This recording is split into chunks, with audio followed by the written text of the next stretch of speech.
जिस्मानी भूख मिटाने के लिए रिश्तों को किस तरह पामाल करके मौत के सफर पर रवाना कर दिया जाता है। वक्ती लज्जत की खातिर खून को सुर्ख से सफेद होने में कितना वक्त लगता है, इन सवालों का जवाब मिलता है ऐसे लर्जा खेज वाकयात में जब खूनी वारदातों की सच्चाई हमारे सामने आती है। अस्सलामुअलैकुम, मैं हूँ नादिर हुसैन नादिर और आप देख रहे हैं अपना चैनल नादिर हुसैन टीवी।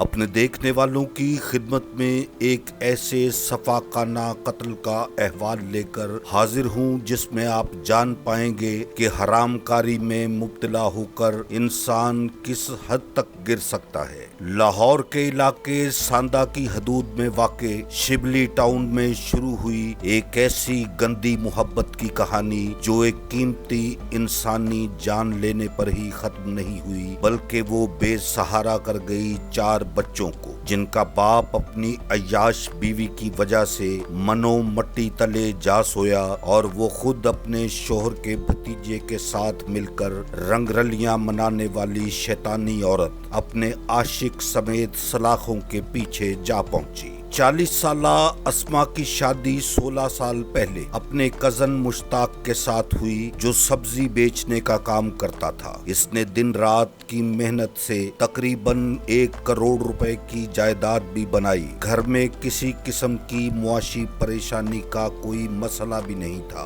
अस्मा की जिंदगी में 2.5 साल पहले इसके शौहर का भतीजा कमर यूसुफ एक शैतान के तौर पर दाखिल हुआ। 21 साला नौजवान के साथ अस्मा ने प्यार की पींगें बढ़ाईं और खुद से आधी उम्र के लड़के के साथ इसने मौज मेला शुरू कर दिया। शौहर अपने काम पर और बच्चे स्कूल चले जाते तो वो कमर को घर बुलाकर अपनी तन्हाई को रंगीन बनाने में मसरूफ हो जाती। इश्क और मुश्क के बारे में कहा जाता है कि ये कभी छुपाए नहीं छुपते और इस सारी कहानी में भी ऐसा ही हुआ। अस्मा की फोन कॉल्स की रिकॉर्डिंग और मैसेजेस वगैरह के जरिए इसके शौहर पर इंकशाफ हुआ कि इसकी गैर मौजूदगी में खुद इसकी अपनी बीवी अपनी ढलती उम्र की बुझती हुई आग को भड़काने के लिए इसके भतीजे के साथ नाजायज ताल्लुकात बना चुकी है। मुश्ताक ने अपने बच्चों की जिंदगी बर्बाद होने से बचाने की खातिर इस सारे मामले को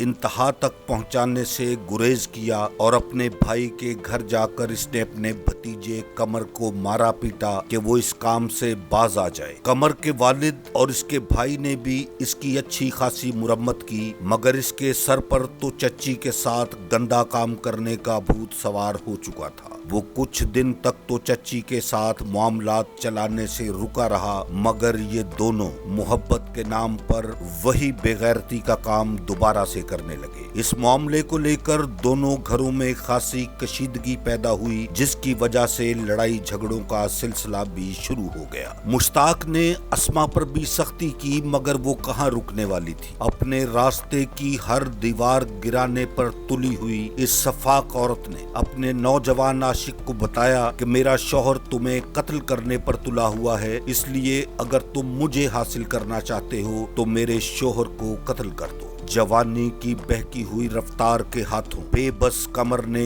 अपने दोस्त हसन रजा उर्फ राजू को अपना हमराज बनाकर इसे कहा कि वो अगर इसे चचा के हाथों मरने से बचाना चाहता है तो इस काम में इसका साथ दे। कमर और इसका दोस्त हसन वारदात की आखिरी रात मुकम्मल प्लानिंग बनाकर सुबह होने का इंतजार करते रहे और जब मुश्ताक सब्जी लेकर घर से निकला तो वो दोनों मोटरसाइकिल पर सवार हुए जिसे हसन चला रहा था। इन दोनों ने अपने चेहरे मास्क से ढांप रखे थे। सुबह सवेरे काम पर जाने के लिए घर से निकलने वाले चचा को क्या मालूम था कि अब उसकी मौत इसके सर पर आ चुकी है। कमर और हसन ने काम पर जाते हुए मुश्ताक को मोटरसाइकिल पर रोका और पीछे बैठे हुए इसके भतीजे कमर ने मुश्ताक के सर में गोली उतार दी, जिससे वो मौके पर ही दम तोड़ गया। पुलिस इत्तला मिलने पर जाए वारदात पर पहुंची और इस अंधे कत्ल का सुराग लगाना शुरू किया। मकतूल मुश्ताक की बेवा ने अपने खामद के पोस्टमार्टम कराने में मुदाखलत की, जिस पर वो पुलिस की नजर में आ गई। तफ्तीशी टीम ने मुलजिमा अस्मा के मोबाइल फोन का रिकॉर्ड चेक करवाया तो मालूम हुआ कि कत्ल की रात वो एक ही फोन नंबर पर बार बार कॉल करके बात करती रही। जिस नंबर पर ये शैतानी महबूबा पल पल राब्ते में रही वो किसी और का नहीं, मुलजिम कमर का मोबाइल फोन था। पुलिस ने अस्मा और कमर के साथ साथ इनके सहूलतकार हसन को भी अपनी तहवील में ले लिया। मुलजिम कमर ने छितर परेड के दौरान चंद ही घंटों में अपनी जुबान खोल दी। मुलजिमा अस्मा ने भी एतराफे जुर्म कर लिया। पुलिस के मुताबिक मुलजिम कमर इंतहाई चालाक और शातिर नौजवान है, जबकि मुलजिम कमर का कहना है कि इसने अपनी चच्ची के कहने पर अपने हकीकी चचा की जान लेकर जो जुर्म किया है इसके लिए वो हर सजा भुगतने को तैयार है। इस खूनी वारदात में असल नुकसान हुआ है मकतूल मुश्ताक और मुलजिमा अस्मा के 4 बच्चों का, जो माँ और बाप दोनों से महरूम होकर बेसहारा हो चुके हैं। मेरा आज का ये प्रोग्राम मेरे देखने वालों को अगर पसंद आया है तो इसे लाइक करें और मेरे चैनल नादिर हुसैन टीवी को सब्सक्राइब करते हुए साथ बने बेल आइकॉन के निशान को जरूर प्रेस कर दें, ताकि आपका और हमारा साथ मुस्तकिल बना रहे और मेरी हर नई वीडियो का नोटिफिकेशन आप तक सबसे पहले और बआसानी पहुंच सके। जल्द ही किसी नए प्रोग्राम के साथ आपसे मुलाकात होगी। तब तक के लिए इजाजत चाहता हूँ। अल्लाह हाफिज।